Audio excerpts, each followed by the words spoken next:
Hello बच्चों, नमस्ते and good evening. हाँ भाई बच्चों, नमस्ते सभी को। नमस्ते, कैसे हैं आप सब लोग? Good evening and welcome to science class. आप सभी का साइंस की इस क्लास में बहुत बहुत स्वागत है।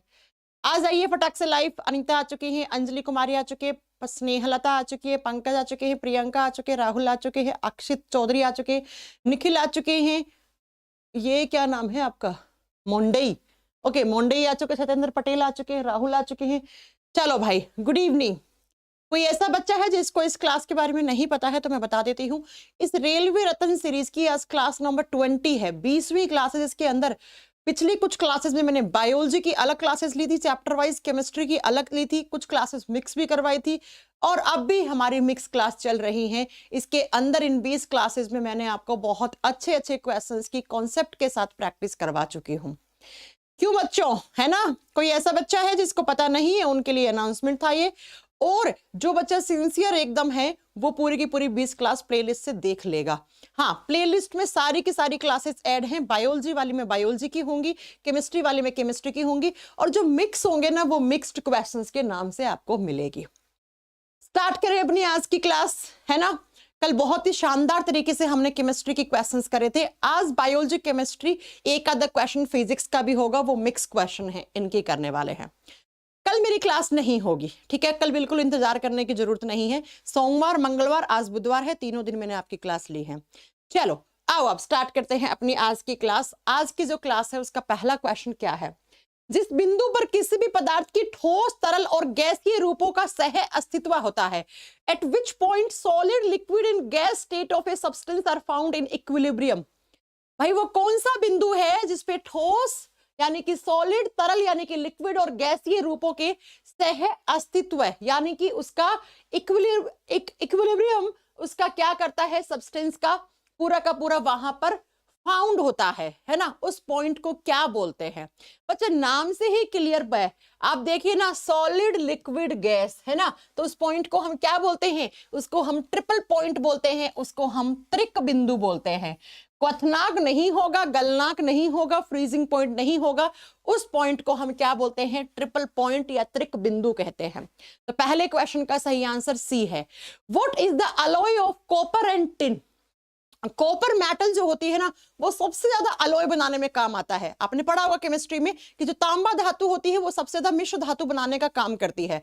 अलॉयज क्या होते हैं? जब आप बहुत सारे मेटल्स और नॉन मेटल्स को क्या करते हो बच्चा, मिक्स करते हो, तो उसी को अलॉय या मिश्र धातु कहते हैं। याद रखिएगा, मेटल का मेटल के साथ अलॉय पॉसिबल है, धातु का धातु के साथ।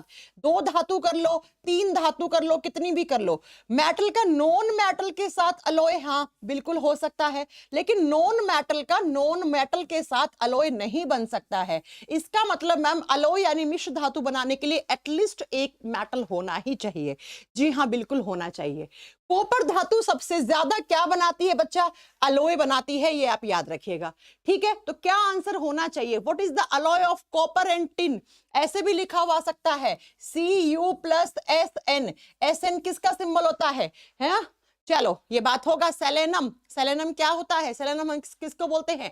टिन को बोलते हैं। तो कॉपर और टिन से बना हुआ जो आपका अलॉय होता है उसको सोल्डर कहते हैं। कभी कभी हिंदी में ना टांका नाम से फेमस है, टांका भी लिखा हुआ आ सकता है, राइट? हो सकता है।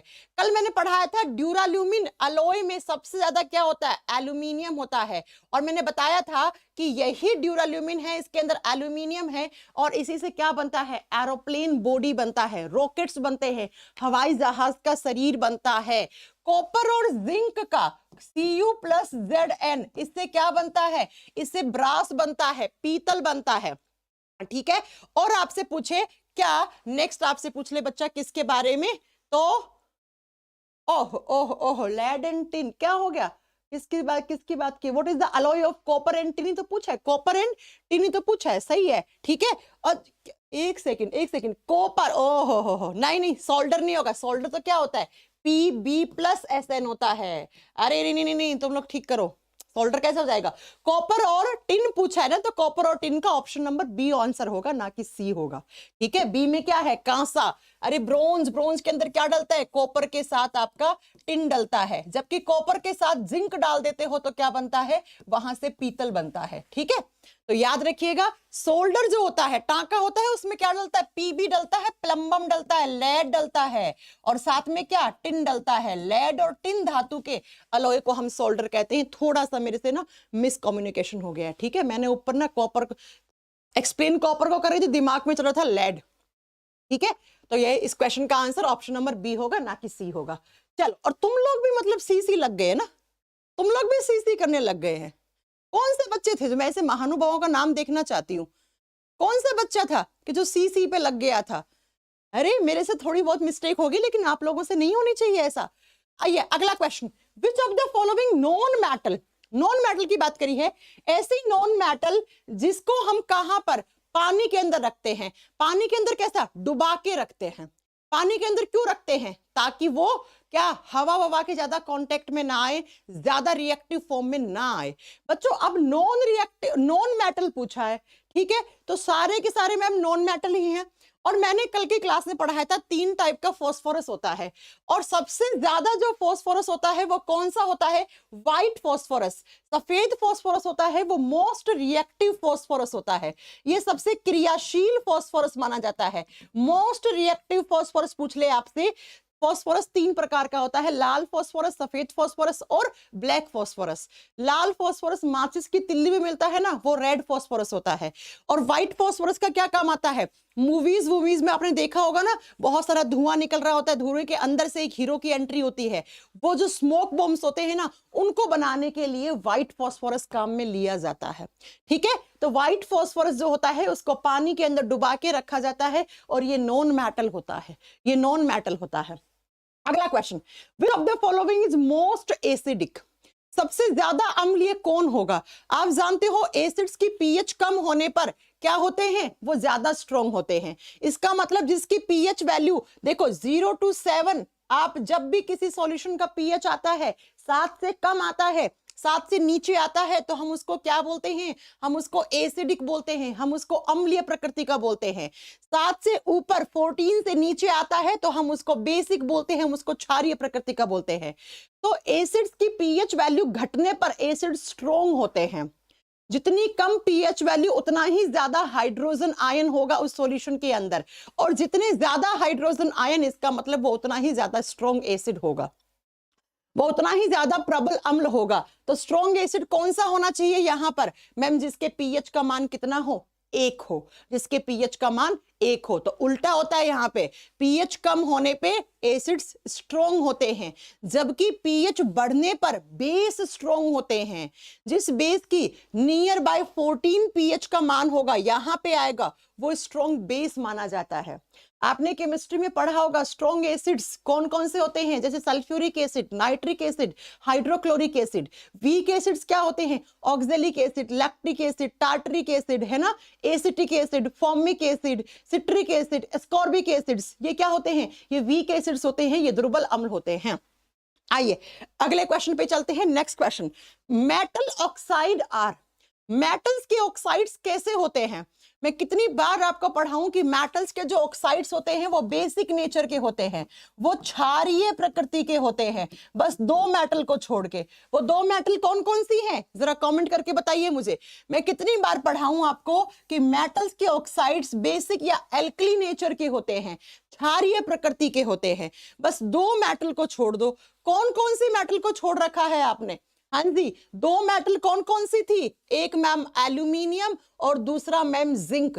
ये 2 धातुएं ऐसी होती हैं जिनके ऑक्साइड्स कैसे होते हैं, एम्फोटेरिक होते हैं। एम्फोटेरिक का मतलब होता है उभयधर्मी। इन धातुओं के ऑक्साइड्स जो होते हैं वो एम्फोटेरिक होते हैं, वो उभयधर्मी होते हैं। इसके अलावा आप जब भी मेटल्स की बात करते हो तो मेटल्स के ऑक्साइड्स कैसे होते हैं, मेटल के ऑक्साइड्स आप कहोगे बच्चा एल्कली बेसिक नेचर के होते हैं, क्षारीय प्रकृति के होते हैं।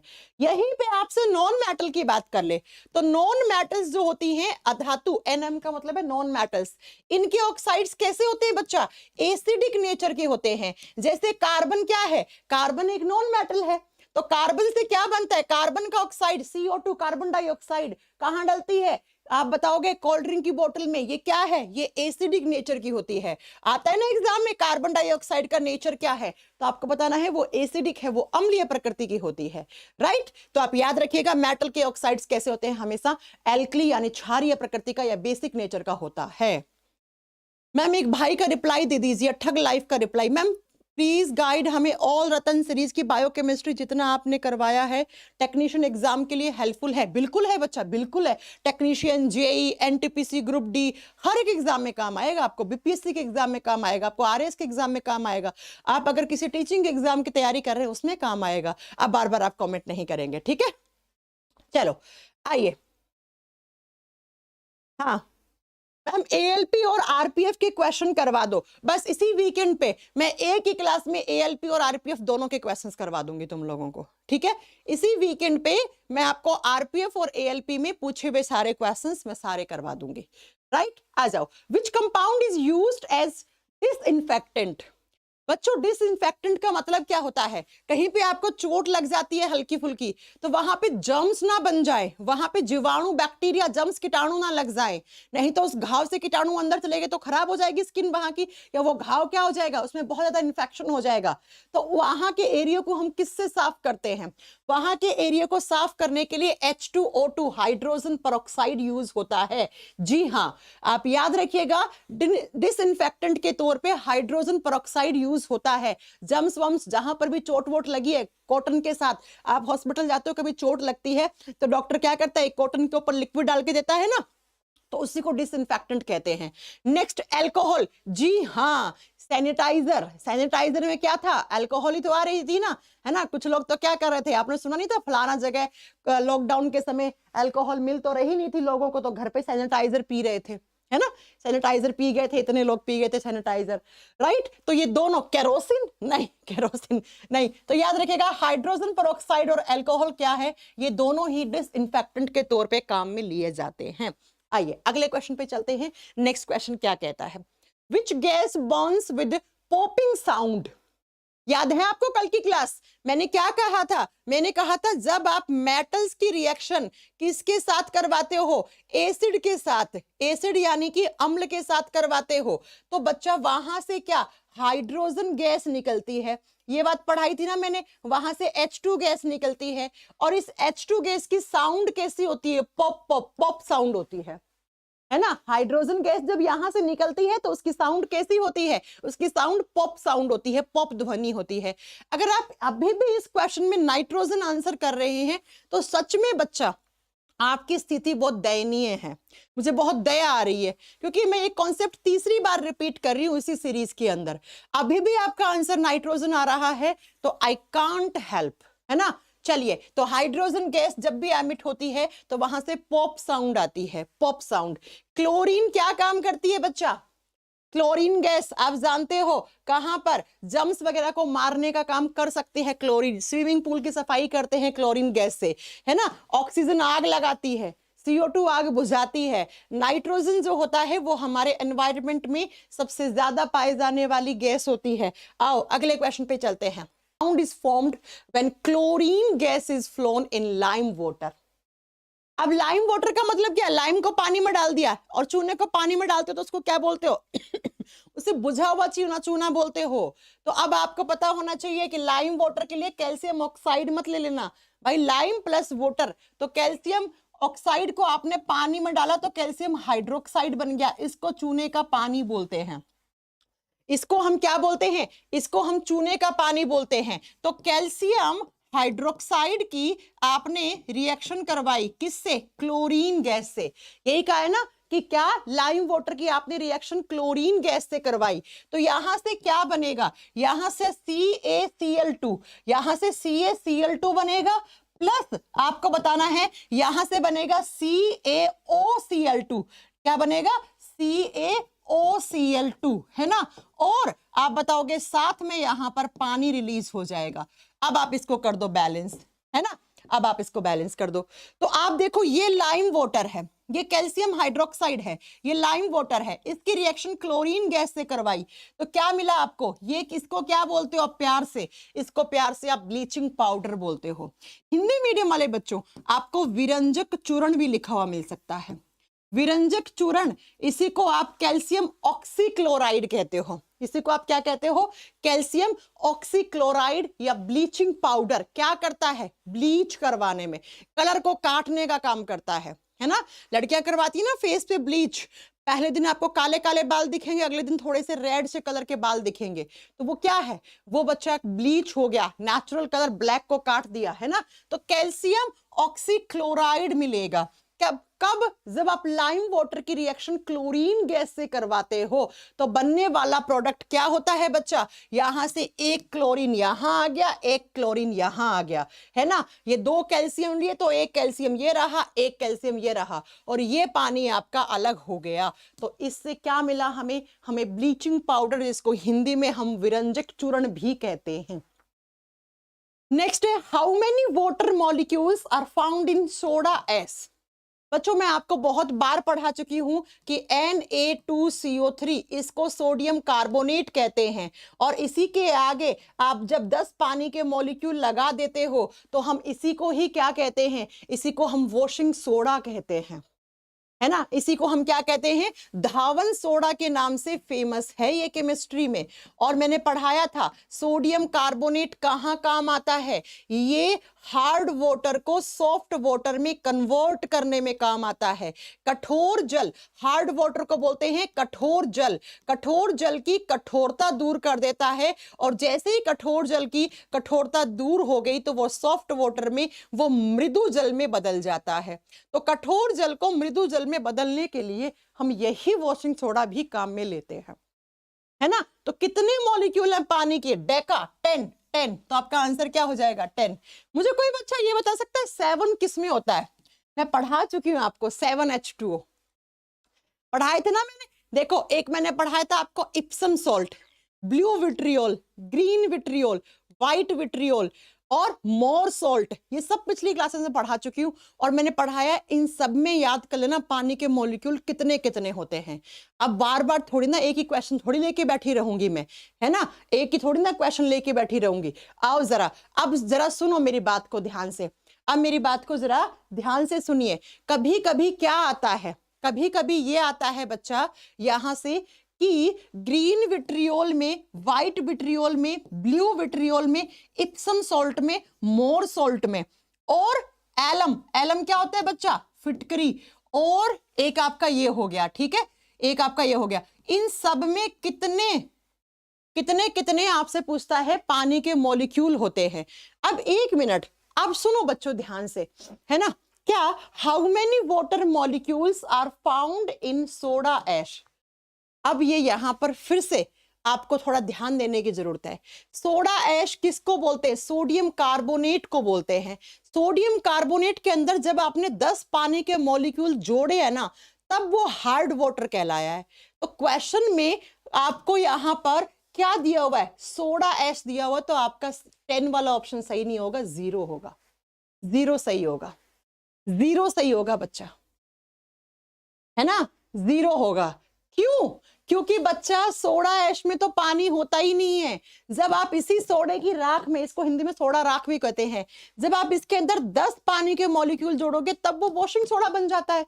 अब यहाँ पे वॉशिंग सोडा थोड़ी ना दिया हुआ था आपको, तो सोडे की राख दी हुई है, राख वैसी राख नहीं है, ठीक है। तो आप बताओगे इसमें तो 0 है, तो ए सही नहीं होगा, इसमें डी सही होगा, ए नहीं डी सही होगा, ठीक है बच्चा, ओके, है ना। मैं तुम लोगों को चेक ही कर रही थी, तुम लोगों को कितना नॉलेज है ना। मैं तुम लोगों को चेक ही कर रही थी, तुम 10 नंबर दे रहे हो, 10 कर रहे हो कि 0 कर रहे हो, 10 कर रहे हो कि 0 कर रहे हो। सेम क्वेश्चन मैंने केमिस्ट्री के मिक्स क्वेश्चंस में करवाया था। इसका मतलब तुम लोगों ने वो पुरानी क्लासेस नहीं करी है, नहीं करी ना, करवा चुकी हूँ सेम क्वेश्चन। मैंने कहा था कंफ्यूज करने के लिए 10 और 0 दोनों देगा, 0 करके आना, लेकिन वॉशिंग सोडा दे तो 10 करके आना, 10 करके आना, है ना। मैंने पढ़ाया था आप लोगों को। आओ अगला क्वेश्चन, नेक्स्ट क्वेश्चन कह रहा है 25 डिग्री सेल्सियस पर निम्नलिखित में से किसकी ध्वनि की गति सबसे अधिक होती है ना। आपसे क्या पूछा है कि at 25 degree Celsius has the highest speed of sound. आप सभी लोग जानते हो, बच्चा भी बता देगा, स्पीड ऑफ साउंड सबसे ज्यादा सॉलिड में होती है, फिर लिक्विड में होती है, फिर गैस में होती है ना। ठोस में सबसे ज्यादा होती है, फिर लिक्विड में, फिर गैस में। अब सुनो जरा, मिथेनॉल क्या होता है? कच्ची शराब है ना, ये क्या है? लिक्विड है, ठीक है। ऑक्सीजन क्या है? गैस है। तो गैसों में तो सबसे कम होगी, तो उसको वैसे ही हटा दो। गैसों से थोड़ी सी ज्यादा लिक्विड में होगी, ये भी हट जाएगा। अब आओ, स्टील और आयरन क्या है? सॉलिड है, ठोस है।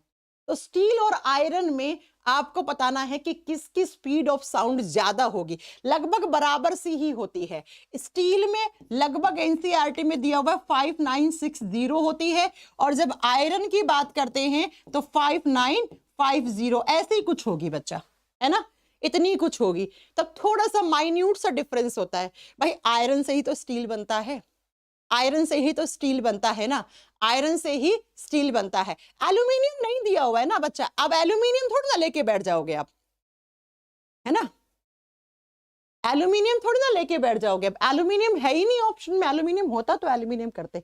चलो अगला क्वेश्चन क्या कह रहा है?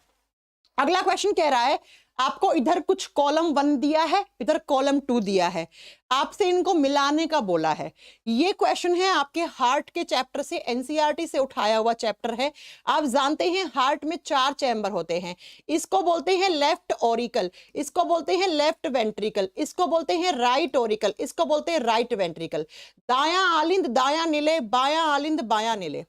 अब जरा सुनो क्या दिया है? ट्राइकस्पिड वॉल्व, त्रिक पर्दी कपाट, 3 पर्दों वाला कपाट कहां होता है? हार्ट की राइट डायरेक्शन में होता है। फर्स्ट, सेकंड, 3, ये 3 आपके क्या हैं? पर्दों वाला कपाट। अब ये कहां है? लेफ्ट तो हो ही नहीं सकता था बच्चा, तो आपका ऑप्शन बचा between right atrium and right ventricle. ये दायां आलिंद, इसी को ही एट्रियम या ऑरिकल कहते हैं, दायां निले इसके बीच में। तो पहले को इससे मिला दो, पहले को सी से मिला दिया। आ जाओ, बाइकस्पिड वॉल्व कहां होता है? लेफ्ट डायरेक्शन में होता है, और लेफ्ट डायरेक्शन में बाइकस्पिड वॉल्व को मिट्रियल वॉल्व भी कहते हैं, पढ़ाया हुआ है आपको बहुत अच्छे से। तो ये क्या होएगा? ये कहां होगा? लेफ्ट ऑरिकल और लेफ्ट वेंट्रिकल में। इसको इससे मिला दो। अब बचा पल्मोनरी वॉल्व। पल्मोनरी आर्टरी यहां से निकलती है, ये फुफ्फुस, ये धमनी। पल्मोनो शब्द का मतलब होता है लंग्स, ये फेफड़ों के पास जाती है। तो बच्चों सिंपल सी बात है, यहाँ पे एक वॉल्व पढ़ाया था मैंने, आधे चांद के जैसा कपाट, इसी को सेमिलुनार वॉल्व, इसी को अर्धचंद्र कपाट, और इसी को हमने पल्मोनरी वॉल्व कहा था। क्यों? क्योंकि पल्मोनरी धमनी से जुड़ा हुआ है। तो ये कहां है? ये राइट वेंट्रिकल और पल्मोनरी आर्टरी के बीच में है ना। तो क्या कर दोगे? इसको इससे मिला दोगे। ये लो बच्चा, हार्ट वाले चैप्टर में एक एक चीज को बहुत अच्छे से एक्सप्लेन करके मैंने समझा रखी है, तीनों चीजें। टोटल 4 वॉल्व होते हैं, है ना, ट्राइकस्पिड, बाइकस्पिड, इसको अर्धचंद्र कपाट कहते हैं या पल्मोनरी वॉल्व, और जो चौथा होता है वो यहाँ पे होता है, इसको आयोटिक वॉल्व कहते हैं, क्योंकि ये आयोटा धमनी से कनेक्टेड होता है। याद है ना, सारी चीजें पढ़ाया था, है ना। चलो पूरा चैप्टर एक ही क्वेश्चन में आ गया। आओ अगला क्वेश्चन, अगले क्वेश्चन पे चलेंगे। नेक्स्ट क्वेश्चन क्या कह रहा है? निम्नलिखित में से किसके परमाणु में कोष की संख्या सबसे अधिक है? आपसे क्या पूछा है? हाईएस्ट नंबर ऑफ शेल पूछा है। बच्चों में कितनी बार पढ़ाऊं आपको, ऐसे क्वेश्चन आ जाए तो कैसे करने हैं, ऐसे क्वेश्चन आ जाए तो ऐसे करने हैं। कैसे करने हैं? सुनो, जिस भी एलिमेंट का आखिरी इलेक्ट्रॉन जितने नंबर ऑफ शेल में जाता है, वो उसी नंबर के आवर्त में, उसी नंबर के पीरियड में रखा जाता है। तो आप मुझे ये बताओ, मैग्नीशियम कहां पे आता है? ये पहला ग्रुप है, ये दूसरा ग्रुप है, ये कहां से? ये ऐसे शुरू होता है, हेलिना की रब से फरियाद। दूसरे वाला यहां से शुरू होता है, कैसे? बेटा मांगे, कार, स्कूटर, बाप राजी, ऐसे ही आपने पढ़ा होगा ना, है ना। और अब आप जरा ध्यान से सुनो बच्चा, निकिल जो होता है वो इसी में, मैग्नीशियम वाले में ही यहां पे आता है, निकिल डी ब्लॉक में, ठीक है। अब आप मुझे ध्यान से सुन के बताओ एक बात, क्या कि मैग्नीशियम का आवर्त की संख्या कौन सी है? तीसरा, यानी कि मैग्नीशियम में नंबर ऑफ शेल कितनी है? 3 है, ठीक है। निकिल भी इसी में आता है, तो निकिल में भी कितनी होंगी? 3 होंगी। अब रुबीडियम कहां आ रहा है? चौथा, 5वां, ये रहा रुबीडियम 5वां। तो रुबीडियम में कितनी नंबर ऑफ शेल होंगी? 5। तो आपसे क्या पूछा है? Highest, maximum number of shell पूछा है, तो आपका आंसर क्या होना चाहिए? रुबीडियम होना चाहिए, है ना। मैम हमने तो याद किया है, बेटा मांगे कार स्कूटर बाप राजी। हाँ, आप कैसे भी कर सकते हो, आप कैसे भी कर सकते हो बेटा, बाप राजी, बाप रोए, कैसे भी। मैम क्वेश्चन नंबर 11 को वापस एक्सप्लेन करो। क्या एक्सप्लेन करो? सुनो, ट्राइकस्पिड वॉल्व हमेशा राइट ऑरिकल राइट वेंट्रिकल के बीच में होता है, लेफ्ट ऑरिकल लेफ्ट वेंट्रिकल के बीच में बाइकस्पिड वॉल्व, इसी को मिट्रियल वॉल्व कहते हैं। ये जो होता है ना, इसको अर्धचंद्र कपाट या पल्मनरी आर्टरी से जुड़ा हुआ है, तो इसको पल्मनरी वाल्व कहते हैं। यहां से अयोटा निकलती है, अयोटा सबसे बड़ी धमनी होती है, तो यहां पे अयोटिक वाल्व होता है। बस ये मिलाना था बच्चा, किसने रिपीट करवाया ये क्वेश्चन है? चलो तो बताओ नंबर ऑफ शेल, या फिर इसका उल्टा भी पूछ सकता है। देखो, या तो क्वेश्चन पूछेगा शेल से, या पूछेगा कौन सा एलिमेंट किस आवर्त में आता है। तो बच्चा अगर ये क्वेश्चन आया तो ये निकाल लेना, ये क्वेश्चन आया तो ये निकाल लेना, है ना। दोनों में से निकाल लोगे? हाँ जी, निकाल लोगे दोनों में से। अब क्या है, आपसे क्या पूछा? निम्नलिखित में से किसके परमाणु में कोष की संख्या सबसे अधिक है? आप पे से एक बच्चा कह रहे हैं मैम डी होगा, इनमें से कोई भी नहीं होगा, इनमें से कोई भी नहीं। कैसे नहीं होगा? इनमें से कोई भी नहीं बेटा, इन तीनों में ऑप्शन देखना पड़ेगा ना। इन तीनों में ज्यादा किसका होता है? रुबीडियम का होता है, तो रुबीडियम करना पड़ेगा आपको। मैम आर्टरी और पल्मोनरी आर्टरी में क्या डिफरेंस होता है? बच्चा देखो, पल्मोनरी आर्टरी भी एक टाइप की आर्टरी होती है। पल्मोनरी आर्टरी को छोड़ के, फुफ्फुसीय धमनी को छोड़ के हमारे बॉडी में जितनी भी आर्टरीज होती हैं सब में प्योर ब्लड रहता है। लेकिन पल्मोनरी आर्टरी ऐसी आर्टरी होती है जो हमेशा इम्प्योर ब्लड को ट्रांसफर करती है, हार्ट की राइट वेंट्रिकल से लंग्स के पास लेके जाती है। ठीक है, अब इससे ज्यादा आपको चैप्टर पढ़ना पड़ेगा। The melting point of caesium, caesium और गैलियम दो ऐसी धातुएं होती हैं जिनको आप हथेली पे रखते हो तो हमारे शरीर से जो हीट निकलती है, जो उष्मा निकलती है, उसका अवशोषण करके वो मेल्ट होना शुरू हो जाती हैं। तो हथेली पर रखने पर कौन सी दो धातु पिघलना शुरू हो जाती हैं? सीजियम और गैलियम। तो इसीलिए ये क्वेश्चन यहां से उठाया है बच्चा। बाकी आप सोच रहे हो कि मैम क्या सारी मेटल्स का मेल्टिंग पॉइंट याद करना पड़ेगा? नहीं बच्चा, क्योंकि सीजियम और गैलियम से क्वेश्चन बन जाता है, इसलिए आपको थोड़ा सा ये आपको याद करने की जरूरत है। बाकी ऐसा नहीं है कि आप सारा याद करो। अब केल्विन में दिया हुआ है, तो लगभग सीजियम का जो मेल्टिंग पॉइंट है वो 303 के लगभग आप ऑप्शन लेके चलेंगे, तो ए वाला ऑप्शन आपका यहाँ पे सही हो जाएगा। अगला question, Which of the following is an example of plant macronutrients? बच्चा प्लांट में जो मैक्रोन्यूट्रिएंट्स होते हैं वो आपको याद करना है। मैक्रो का मतलब होता है जो ज्यादा मात्रा में खाते हैं। प्लांट को ऐसे न्यूट्रिएंट्स जिनकी क्वांटिटी ज्यादा चाहिए उनको मैक्रोन्यूट्रिएंट्स कहते हैं, जिनकी क्वांटिटी कम चाहिए उनको माइक्रो कहते हैं। अब आपसे क्या पूछा है? माइक्रो पूछा है, ठीक है, माइक्रो पूछा है बच्चा। तो आप क्वेश्चन का आंसर तो आप लोग समझ गए हो क्योंकि एक क्वेश्चन में पहले भी पढ़ा चुकी हूँ बच्चा। अब सुनो, मैक्रो में क्या होता है? सबसे पहले आपको लिख लेना नाइट्रोजन, फॉस्फोरस, पोटेशियम, है ना। ये तीन तो NPK मैं कितनी बार पढ़ाऊं कि ये तीनों तो बहुत जरूरी होते हैं प्लांट को। उसके बाद कैल्शियम, उसके बाद मैग्नीशियम, ये तो सब क्या होते हैं? प्लांट के मैक्रोन्यूट्रिएंट्स होते हैं। ये 5 तो आपको याद करने पड़ेंगे। कौन कौन से? Nitrogen, phosphorus, potassium, calcium, magnesium.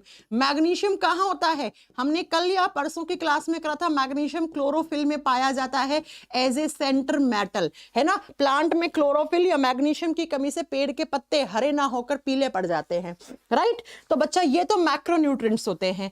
अब इसके अलावा जितना भी कोई भी आ जाए आपको ऑप्शन में, जैसे जिंक आ जाए, जैसे आयरन आ जाए, जैसे आपका आ जाए मोलिब्डेनम आ जाए, जैसे आपसे और क्या पूछ ले? आपसे पूछ ले क्रोमियम पूछ ले, है ना। ये सब क्या होते हैं? जैसे बोरॉन पूछ ले आपसे, ये सब क्या होते हैं? ये सब माइक्रोन्यूट्रिएंट्स होते हैं।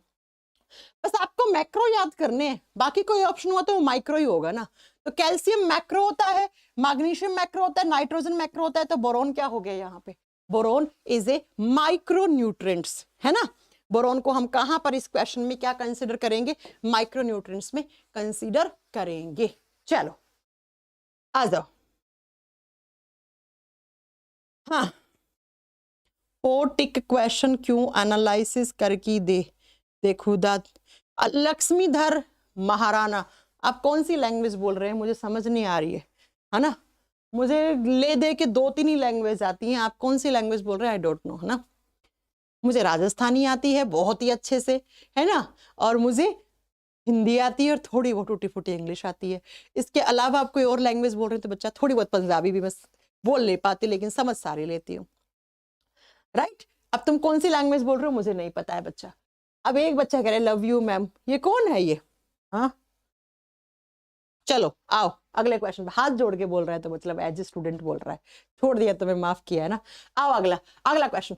मैम बंगाली बोल रहा है, अब बंगाली थोड़ी ना आती है हमें, बंगाली में तो हमें इतना ही आता है आमी तुमको बालोवासी, है ना, बस ये की लाइन आती है। आओ जरा, मिल्क ऑफ मैग्नीशिया का पीएच रेलवे में पूछा हुआ, बीपीएससी का एग्जाम में पूछा हुआ क्वेश्चन है।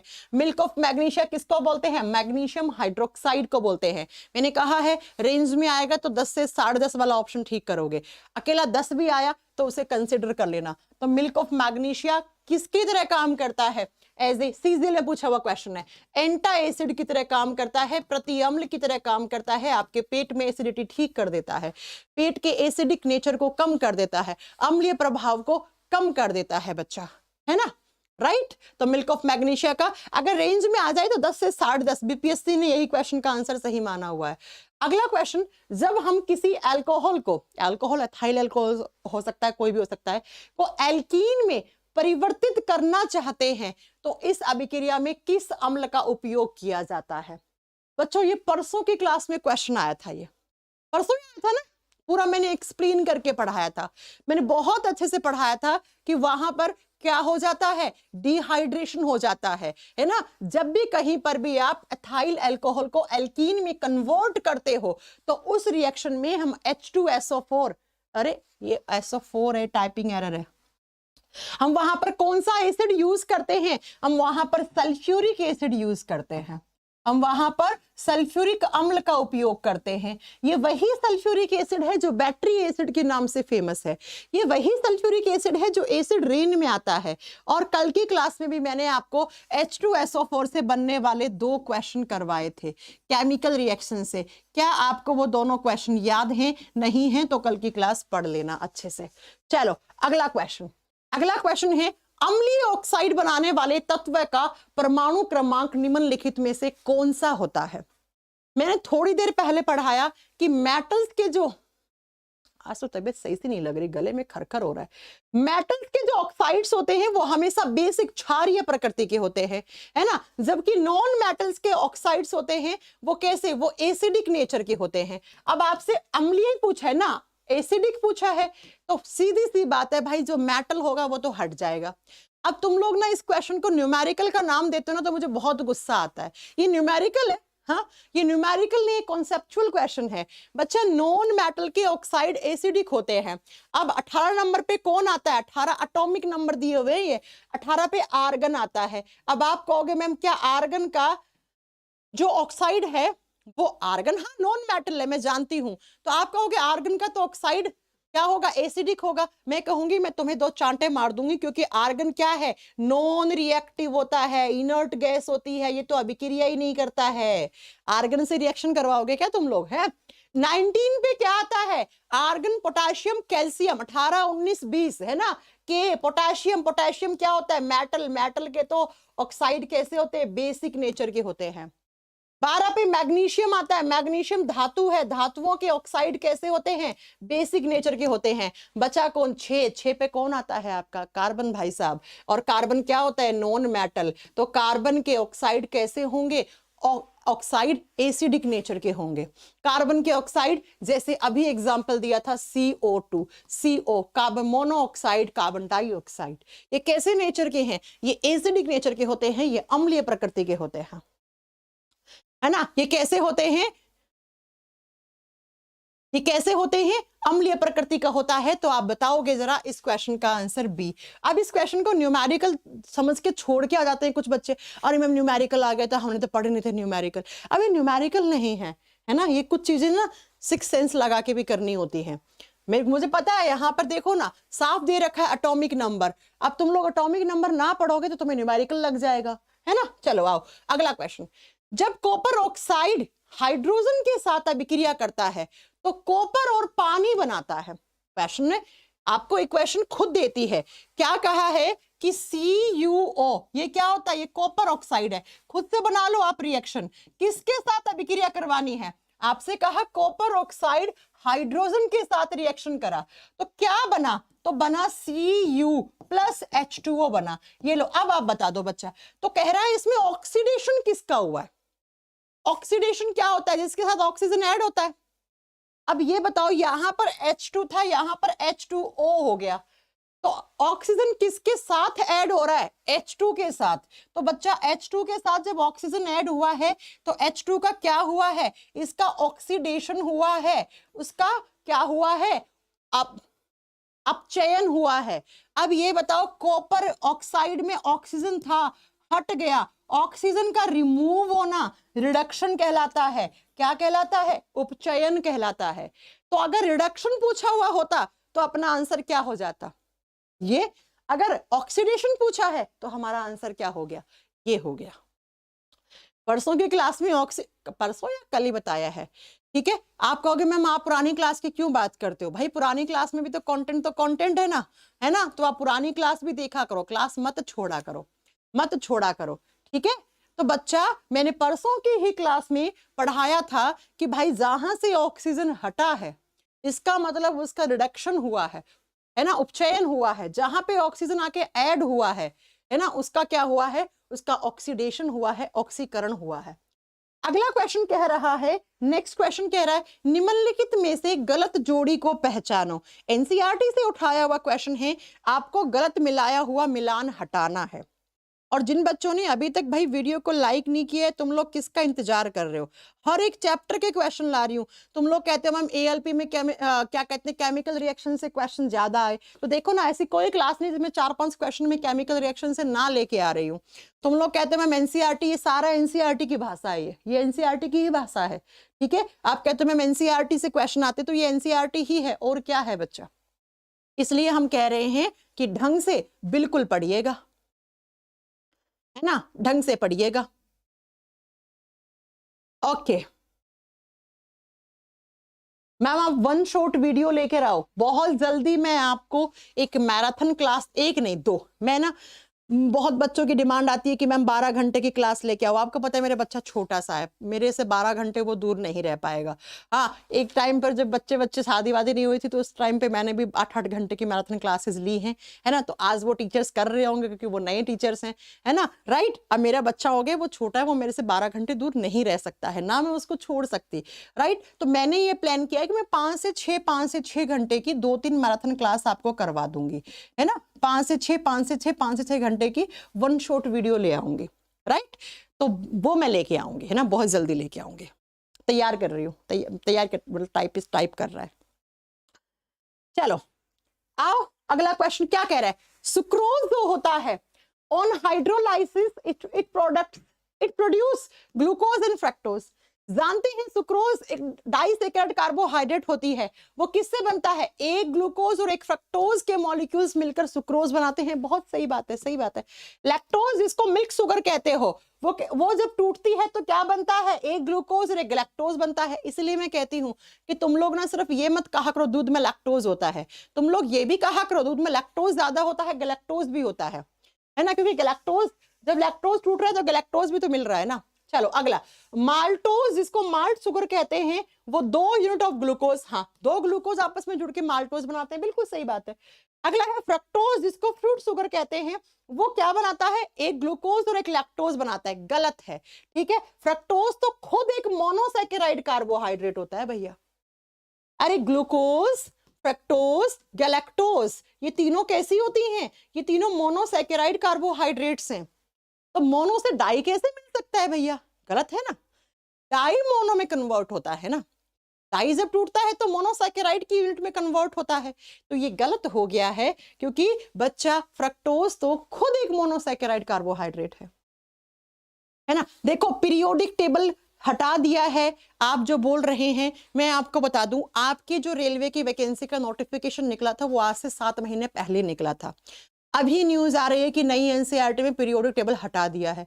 तो क्या तुम्हारे आरआरबी का पेपर ने, आरआरबी वालों को ये पता है कि एनसीईआरटी से पीरियोडिक टेबल हट गया है? तो आप लोग बिल्कुल एकदम अंधविश्वास में मत रहना कि पीरियड टेबल हट गया है मैम, है ना, क्योंकि बच्चा नोटिफिकेशन पहले आ चुका है और ये बात अभी आ रही है सुनने में, इसलिए तुम लोग बिल्कुल पढ़ के भी जाओ।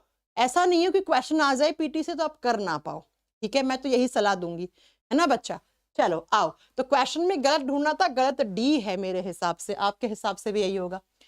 Lipid molecules in the cell are synthesised by, वसा का संश्लेषण कहां पे होता है, पढ़ाया है ना, अभी पढ़ा रही हूँ साइंस स्पेशल 28 बैच में।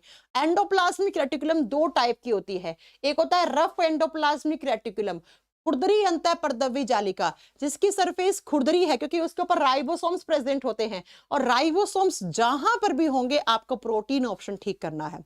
तो ये वाली तो प्रोटीन का संश्लेषण करती है, जबकि स्मूथ एंडोप्लाज्मिक रेटिकुलम, चिकनी अंतःपरदवी जालिका की जो सरफेस होती है वो चिकनी है क्योंकि उसके ऊपर राइबोसोम्स नहीं है। तो वो जो राइबोसोम्स नहीं है तो प्रोटीन संश्लेषण नहीं कर सकती ना, तो बचा क्या, लिपिड संश्लेषण।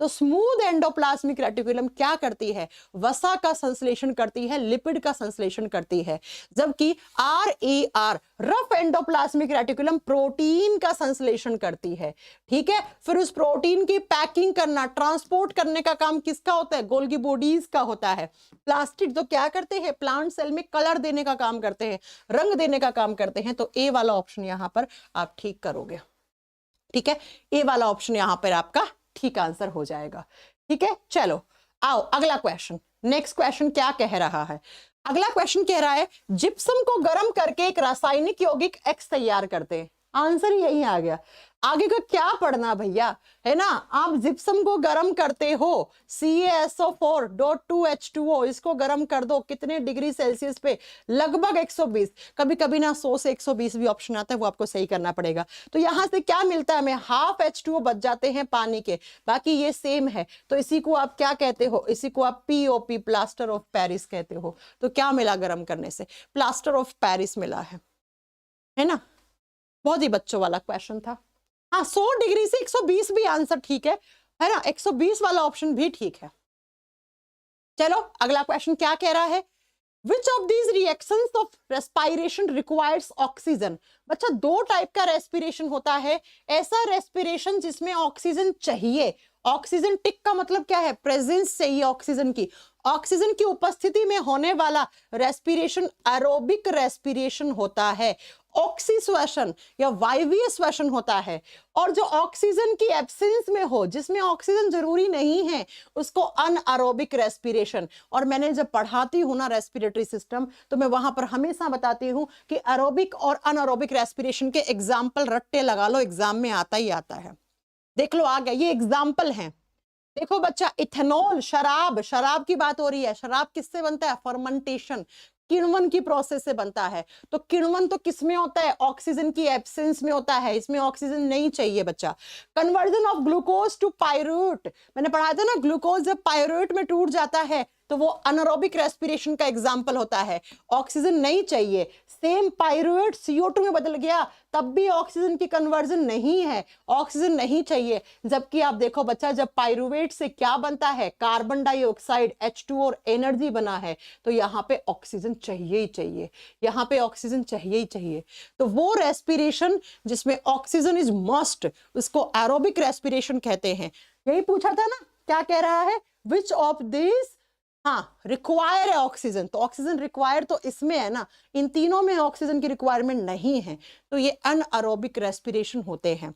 अनएरोबिक रेस्पिरेशन किस किस में होता है, मैंने पढ़ाया है, डोरमेंसी ऑफ सीड, है ना, मैंने पढ़ाया हमारी मसल्स में क्या क्या बनने लग जाता है, जब क्या अनएरोबिक रेस्पिरेशन होकर लैक्टिक एसिड बनने लग जाता है ना। और मैंने क्या पढ़ाया था, सीड की आउटर कवरिंग में, बीज के बाहरी आवरण में। और आप क्या बताओगे, पायरूवेट से जब CO2 बनता है तो वो भी अनएरोबिक रेस्पिरेशन का एग्जाम्पल होता है, जबकि एरोबिक रेस्पिरेशन में CO2 प्लस H2O प्लस आपकी एनर्जी ATP के रूप में रिलीज होती है। तो यहां पे ऑक्सीजन चाहिए, तो ये एरोबिक रेस्पिरेशन का एग्जाम्पल है, ठीक है। आगे बात समझ में, तो ए वाला ऑप्शन यहां पर ठीक होगा बच्चों। तो ये आज की क्लास में 22 क्वेश्चन है। आज थोड़ा तबीयत सही सा नहीं लग रहा, गले में बहुत खराश हो रही है। अभी एक क्लास और पढ़ानी है एप्लीकेशन पे, इसलिए मैं क्लास आज थोड़ी जल्दी छोड़ रही हूँ बच्चों, ठीक है। तो यहाँ की क्लास जो है वो वापिस हम कल पढ़ेंगे, राइट।